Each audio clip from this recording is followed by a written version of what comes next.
how did you get your head around that at the time? And have you concluded that it's just about ultimately power and money? Is that why these people made these decisions, so they can hold on to power and money?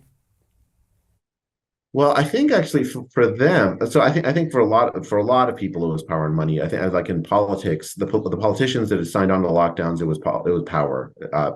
For pharma executives and so on, it was partly money. I mean, partly they also want. I mean, just to give them their due, they did want to produce something that would like save lives. So that's not that there was, and I think that there's an overlay of that of all these players we're going to talk about. It's not that they were all, and in fact, that's part of the problem was if you just think of them as just purely evil, you're going to make a mistake, right? They thought they were doing good. They thought they were trying to save lives. That warranted the bad things that they did in their own minds, because it was just the ends justify the means, right? But the ends were noble, I think, in all of these people's minds, or in many of them. There's that old phrase that if you take away a man's livelihood, he's more likely to disagree with the reason.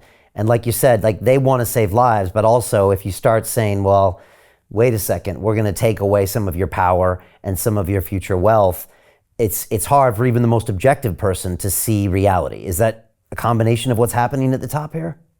That is absolutely what's happened. But there's another additional overlay for the scientist bureaucrat leaders themselves, people like Tony Fauci, Francis Collins, and Jeremy Farrar.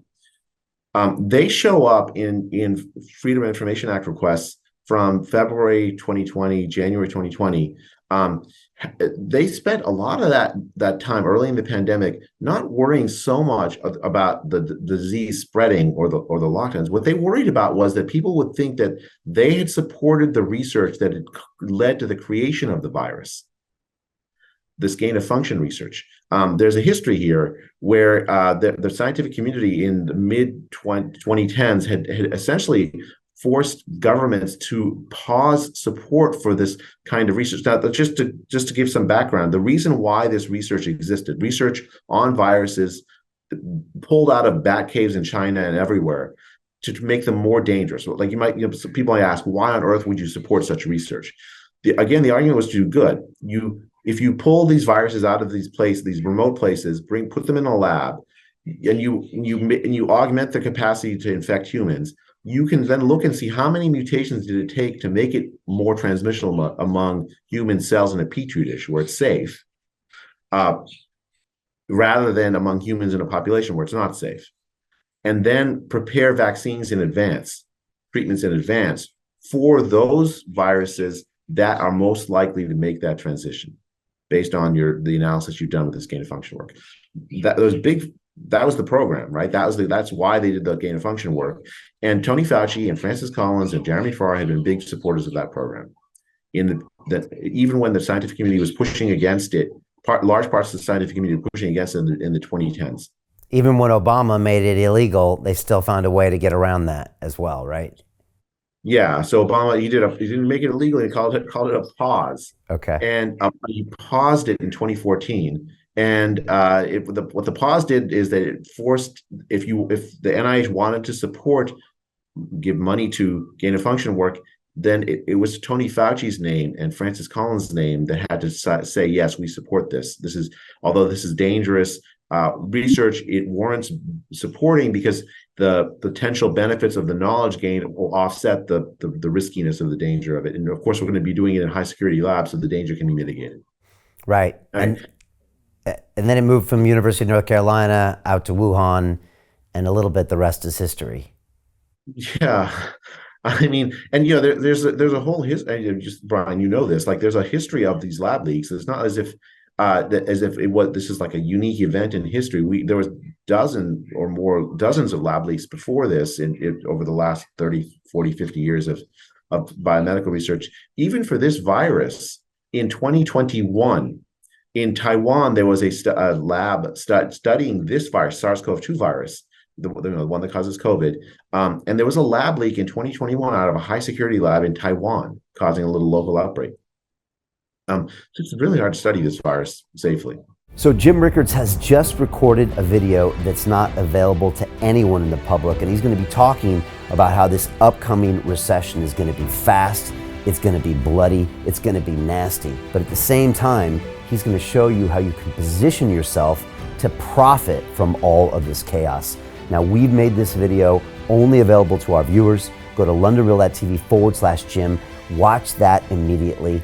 I can't say enough good things about Jim Rickards. He understands the global economic system better than any guest I've ever had on London Real. His predictions are almost uncannily true, and you can learn how to profit from his vision, from his expertise, and his understanding of economics. So go to londonreal.tv/Jim or click the link below. It's an excellent, excellent look on what's going to happen in the future and how you can position yourself to profit from that. Jim is one of the best in the business, one of my favorite guests on London Real, and he's very, very good at predicting the future and showing us all to profit from it. So click the link, and I hope you enjoy. Hey, do you want to profit from crypto? Then join my DeFi Academy. The Crypto DeFi Academy will help you create generational wealth. But don't take my word for it. Listen to my students. When I first got into crypto, I remember thinking to myself, I need to learn more. Brian Rose, learning crypto, learning DeFi, gotta do it.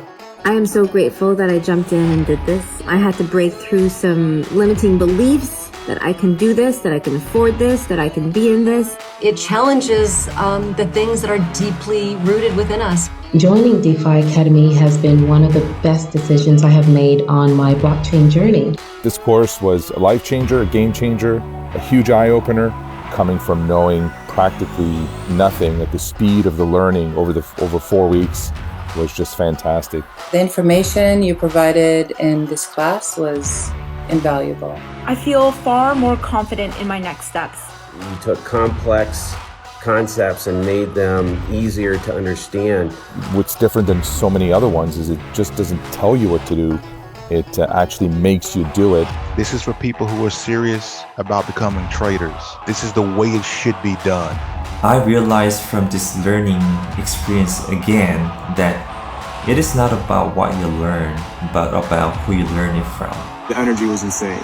I've never experienced such incredible energy on a live call. Brian Rose, you are a legend, my friend.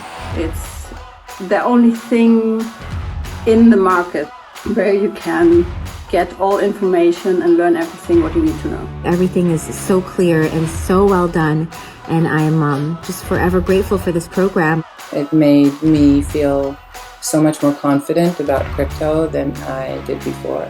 I did not anticipate how passionate I was going to become about it. It's also been like a big learning experience for me, not just in the crypto space, but just in overall balance of life. What I've learned is, how to take ownership, of my life in a way that I really hadn't before. Yeah, you can't put a price on that, really. I would recommend it to anybody, top notch. Excellence does not come cheap. So if you want excellence, you got to pay for it, but it's so worth it. Pull the trigger. That's what this course is about. You're not going to regret it, really. It's amazing. Thank you, Brian and team. So what are you waiting for? Crypto is happening now. Click the link below, submit your application, and let me mentor you on how to create generational wealth and build the decentralized financial infrastructure of the future.